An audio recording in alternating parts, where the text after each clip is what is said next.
markets transform the earnings and savings of American workers into the loans that finance a first home, a new car, or a college education. And this system provides the capital and the credit necessary to build a company around a new idea. Without credit, economies can fail. And right now, critical parts of our financial system are damaged. The credit markets that are essential for small businesses and consumers are not working. Borrowing costs have risen sharply for state and local governments, for students trying to pay for college, and for businesses large and small.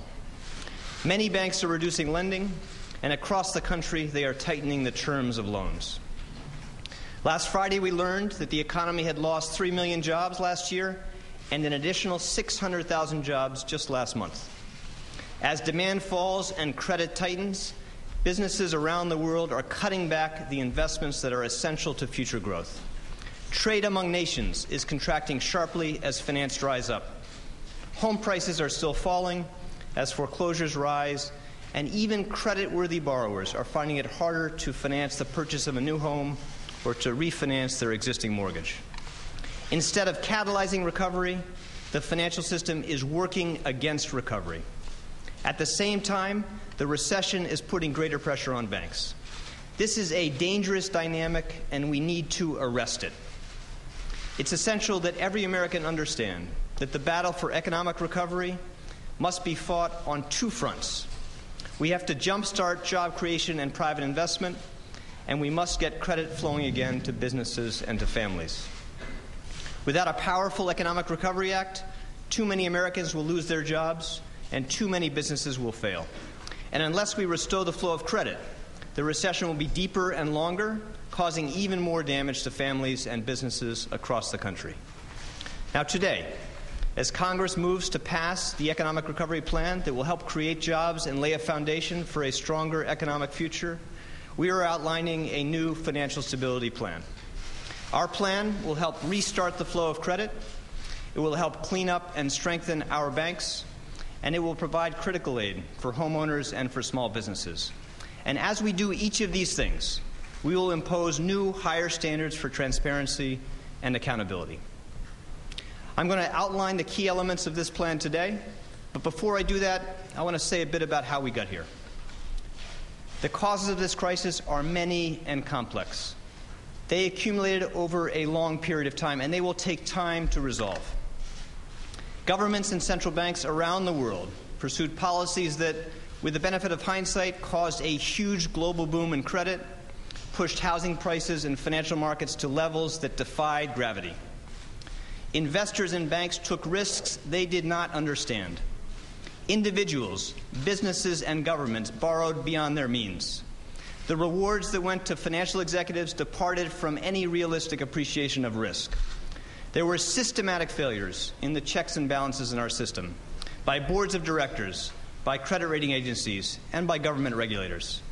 Our financial system operated with large gaps in meaningful oversight and without sufficient constraints to limit risk.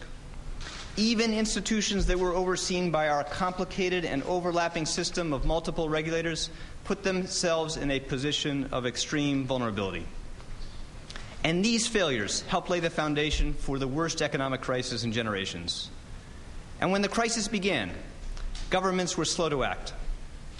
When action came, it was late and inadequate. Policy was behind the curve, always chasing an escalating crisis.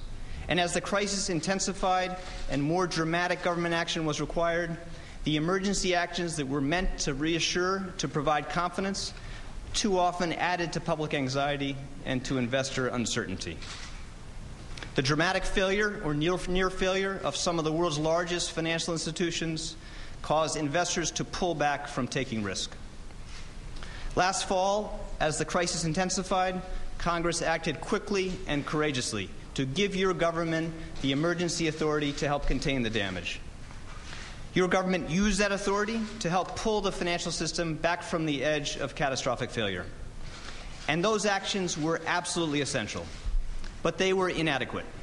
The force of government support was not comprehensive or quick enough to withstand the acute pressure brought on by a weakening economy.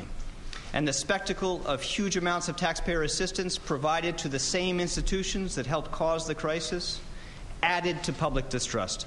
And this distrust turned to anger as boards of directors at some institutions continued to award rich compensation packages and lavish perks to their senior executives. Our challenge is much greater today because the American people have lost faith in the leaders of some of our financial institutions, and they are skeptical that their government has used taxpayers' money in ways that will benefit them. This has to change. To get credit flowing again, to restore confidence in our markets, and to restore the faith of the American people, we are going to fundamentally reshape our program to repair the financial system. Our work will be guided by the lessons of the last 18 months and by the lessons of financial crises throughout history. And the basic principles that will shape our strategy are the following. We believe that policy has to be comprehensive and forceful.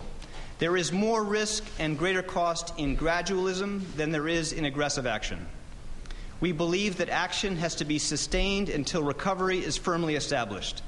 In this country in the 1930s, in Japan in the 1990s, and in many cases elsewhere around the world, crises lasted longer and they caused greater damage because governments applied the brakes too early. We cannot make that mistake. We believe that access to public support is a privilege, not a right. When our government provides support to banks, it is not for the benefit of banks. It is for the businesses and families who depend on banks, and it's for the benefit of the country.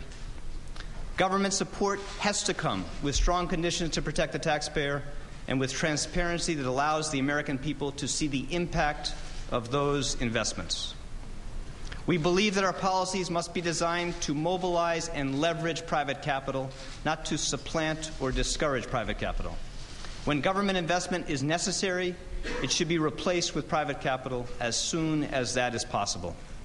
And we believe that the United States has to send a clear and consistent message that we will act to prevent the catastrophic failure of financial institutions that would damage the broader economy.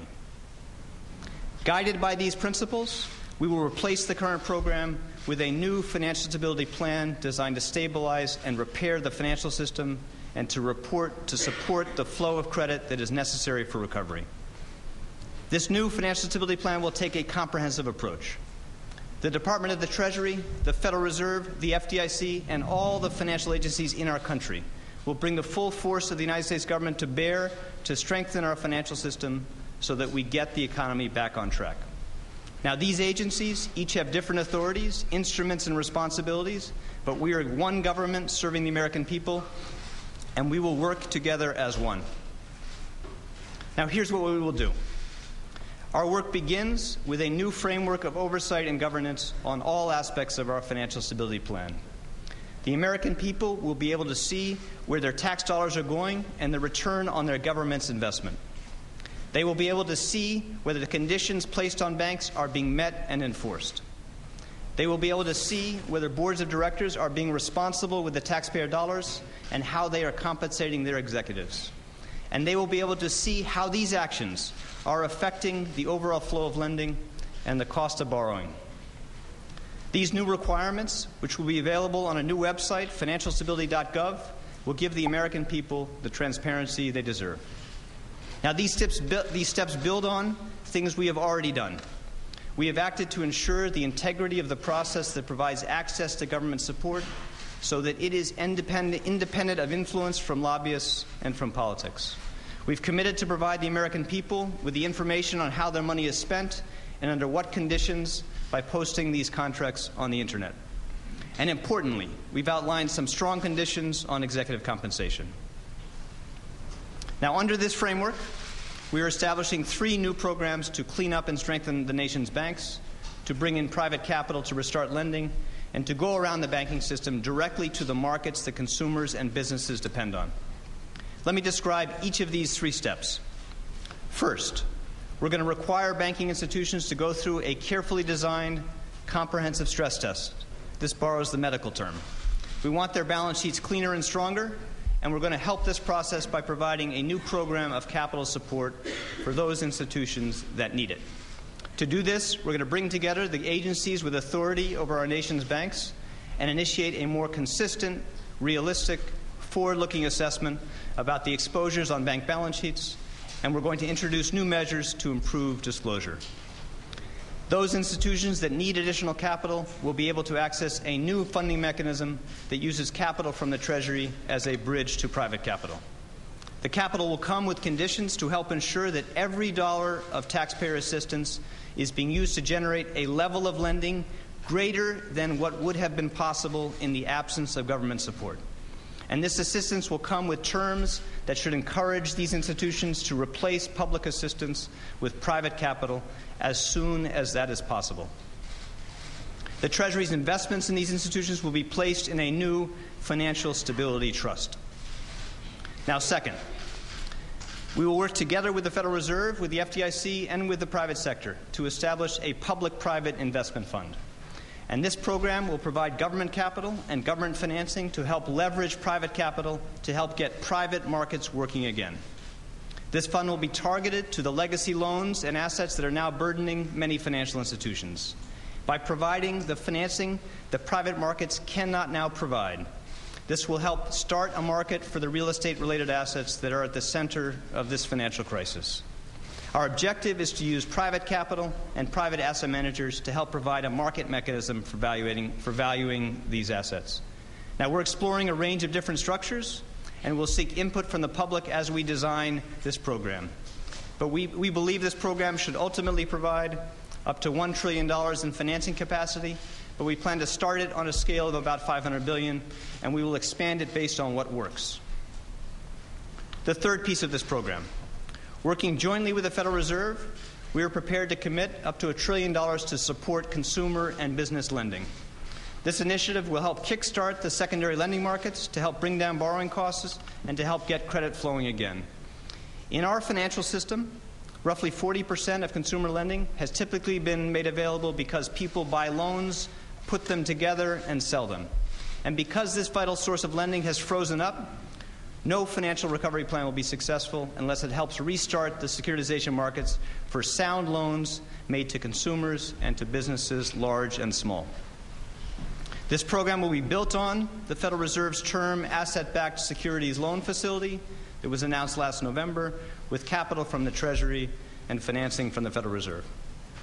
We've agreed to expand this program to target the markets that are critical for small business lending, for student loans, for consumer and auto finance, and for commercial mortgages. Now, in addition, because small businesses are so important to our economy, we're going to take some additional steps to make it easier for them to get credit from community banks and from large banks. By increasing the federally guaranteed portion of Small Business Association Administration loans, and by giving more power to the SBA to expedite loan approvals, we believe we can turn around the dramatic decline in SBA lending we've seen in recent months. Now, finally, and this is critically important, we will launch a comprehensive housing program. Millions of Americans have lost their homes, and millions more live with the risk that they will be unable to meet their payments or refinance their mortgages. Many of these families borrowed beyond their means, but many others fell victim to terrible lending practices that left them exposed, overextended, and with no way to refinance. On top of that, homeowners around the country are seeing the value of their homes fall because of forces they did not create and cannot control. This crisis in housing has had devastating consequences, and our government should have moved more forcefully to help contain the damage. As housing prices fall, demand for housing will increase, and conditions will ultimately find a new balance, and you're seeing that happen in parts of the country today. But now we risk an intensifying spiral in which lenders foreclose, pushing house prices lower and reducing the value of household savings, making it harder for all families to refinance. The President has asked his economic team to come together with a comprehensive plan to address this crisis, and we will announce the details of this plan in the next few weeks. But our focus will be on using the full resources of the government to help bring down mortgage payments and to help reduce mortgage interest rates. We'll do this with a substantial